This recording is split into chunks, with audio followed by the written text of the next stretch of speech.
you know how many mass shooters there have been in America? The political assassination of right-wing influencer and podcaster Charlie Kirk has opened a raw wound in the social fabric of America. Over the weekend, there were fierce views exchanged on social media by folks on both the left and the right. Left-wing posters on social platforms were reveling in Kirk's death and suggesting that he got what he deserved. On the right-wing side, initially there were expressions of grief and shock, but soon enough there were open calls for political reckoning and for vengeance. There were ominous proclamations that America was on the brink of civil war. Governor Spencer Cox of Utah provided new information about the background and the political leanings of the 22-year-old suspect, Tyler Robinson, who has been arrested now by the FBI. The governor said that Tyler had a leftist ideology and that he had also been in a romantic relationship with his roommate, who the governor claimed was in the process of transitioning from male to female.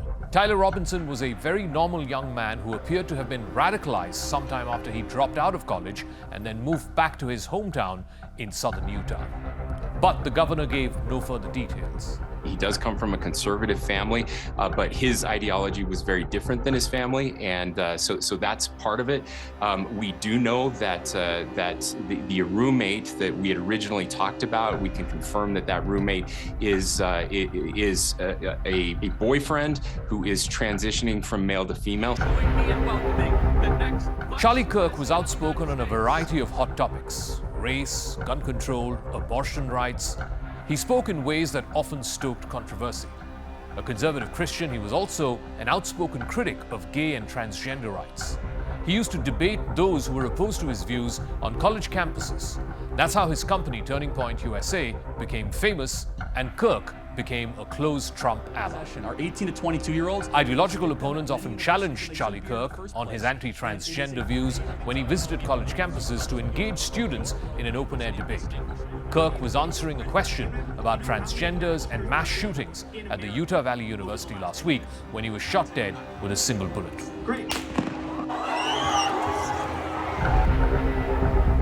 President Trump, after being visibly shocked at Kirk's assassination, is now escalating his attacks on his political opponents in the wake of the killing. He has placed the blame squarely for the political violence on Democrats, and he's also signaled a broad crackdown coming on both critics and left-leaning institutions. Trump, in fact, blamed the radical left almost immediately after Kirk was shot dead. He promised to find those responsible for political violence, as well as the organizations that fund and support them. Well, the problem is on the left. If you look at the problem is on the left. It's not on the right, like some people like to say on the right. The problem we have is on the left.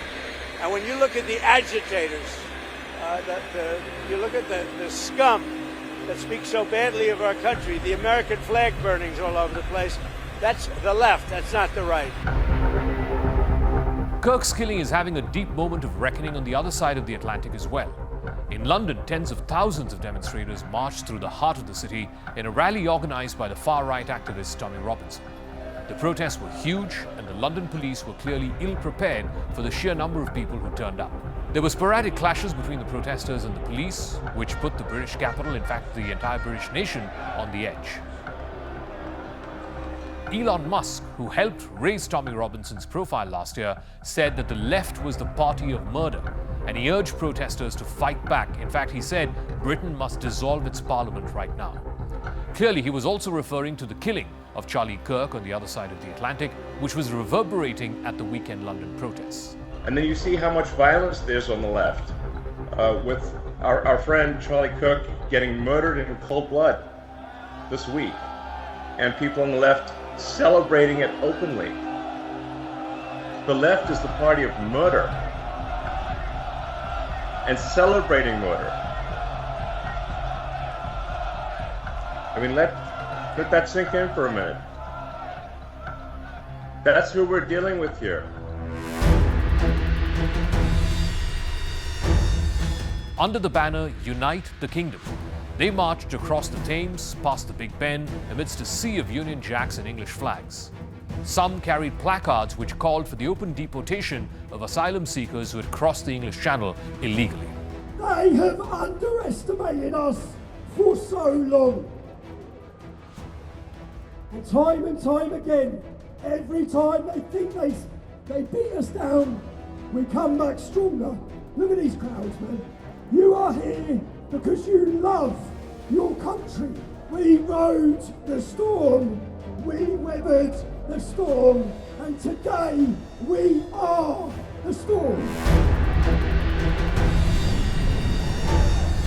It was a muscular display of support for Tommy Robinson, whose real name is Stephen Yaxley Lennon, a divisive figure who's roamed on the fringes of British right-wing politics for decades now.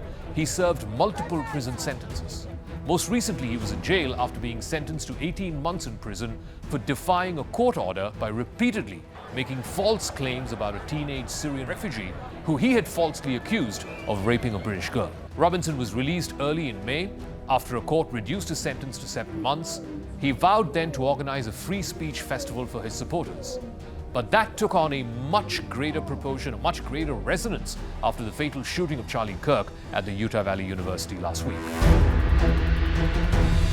Early in his career, Robinson founded what was called the English Defence League, a nationalist, anti-Muslim group known for its violent street protests back in the 2000s. His profile has gone up and down since then, but last year, Elon Musk, the founder of Tesla and the owner of the social platform X, championed Robinson's case.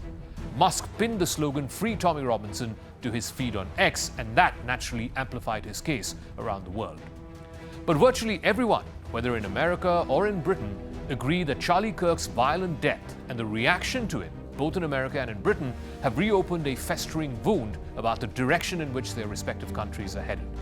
The events of the last few days only seem to confirm a deep fear amongst the majority white population in the West that something is seriously wrong in the economic and political trajectory of their countries.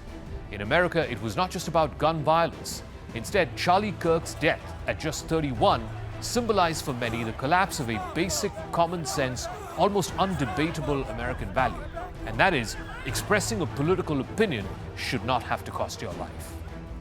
That's a sentiment shared in Britain as well, howsoever racist, homophobic, or even anti-immigrant one might be.